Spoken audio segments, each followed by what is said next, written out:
तुम्हारी सेवा के लिए तुम्हारे पास हाथ है, तुम्हारे चरण है, तुम्हें बुद्धि दी है, दूसरे से क्यों सेवा स्वीकार करते हो? प्रभु ने दया करके उद्धार के लिए तुम्हारे पास पूरी सामग्री दे दी, उसका प्रयोग करो।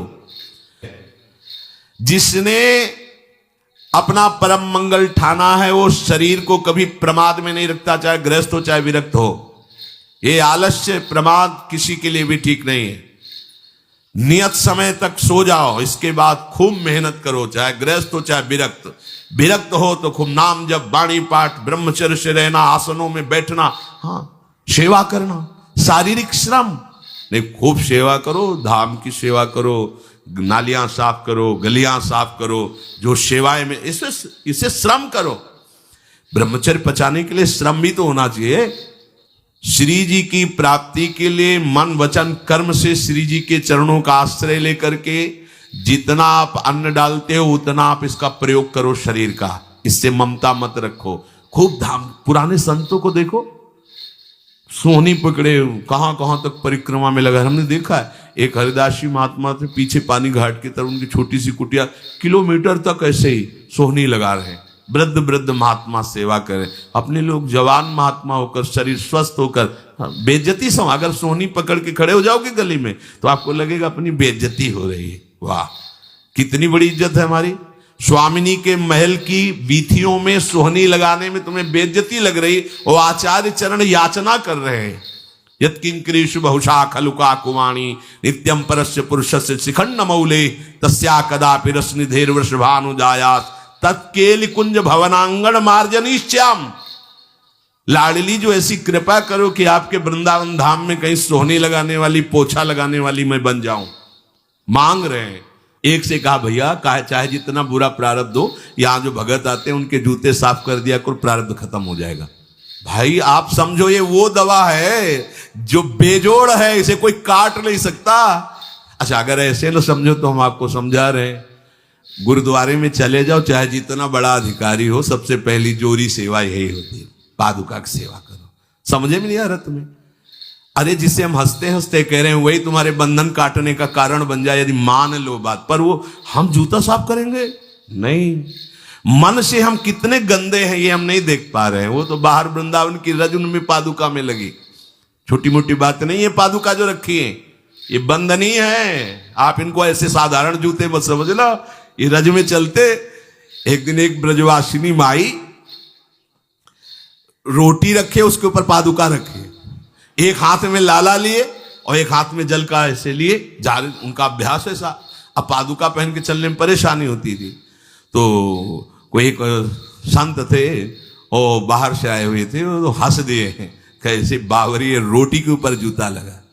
ऐसे मतलब कितने साल हो गए ब्रजवास करते हुए? वह कई वर्ष हो गए। अरे वो जूती नहीं है जो साधारण जूती है, वृंदावन बरसाने की रज लगी हुई, इसमें ये रज लगी हुई है। तुझे रज नहीं दिखाई दे रही, जूती दिखाई दे। क्या ब्रजवास कर रहा है? डांट के चल दी। ये समझो, हम कहें कि जूती साफ करो तो हम जूती साफ करेंगे। और ये है कौन सी जूती साफ में? क्या रज है? वृंदावन बरसाने सब जगह घूमते रहते हैं ये महाभागवत जन। अगर इनकी ये गृहस्थ विरक्त मत देखो, सब लाडली जी के लाडले हैं जो यहाँ आए हुए हैं। अगर हम उनकी पादुका साफ करेंगे तो हमारा हृदय साफ हो जाएगा। पर कोई मानता कहाँ है? अपनी सेवा स्वयं करो और दूसरे की सेवा मिल जाए तो जैसे लोभी आदमी के सामने धन फेंक दे तो कैसे भागता है, ऐसे आपको होड़ लगनी चाहिए कि ये आदमी इतना न कर पाए जितना हम सेवा करें। परमार्थ में शरीर पोषण नहीं, परमार्थ में शरीर की धज्जियां उड़ानी है, अहंकार की, देहाभिमान की। सदैव अपने को ये देखता रहे कि प्रभु का सुमिरन चल रहा है कि नहीं अंदर। ये बहुत बड़े काहे की परेशानी। हम तो यही समझ नहीं पा रहे कि इतनी झंझटें लेकर कैसे घूम रहे लोग।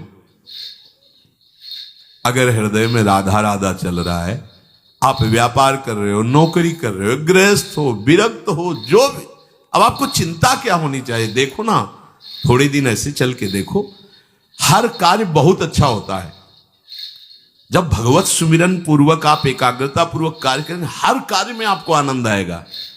पर वो तो शरीर पोषी, जैसे आग जलने में फफोला पड़ जाता है ना, उसको बहुत संभाल के रखते हैं। ऐसे देहाभिमानी साधक भी होते हैं कोई इतना शरीर को सजा के, इतना संभाल के कि लगता है यही भगवत प्राप्ति है इनकी, कि इनके शरीर बिल्कुल ऐसे नहीं, संतों ने देखो ना कैसे अपने शरीर के राग का त्याग किया है, गुरुजनों की आज्ञा में तत्पर होकर धज्जियां उड़ा दी देहाभिमान की, तब उनको परम पद प्राप्त हुआ है।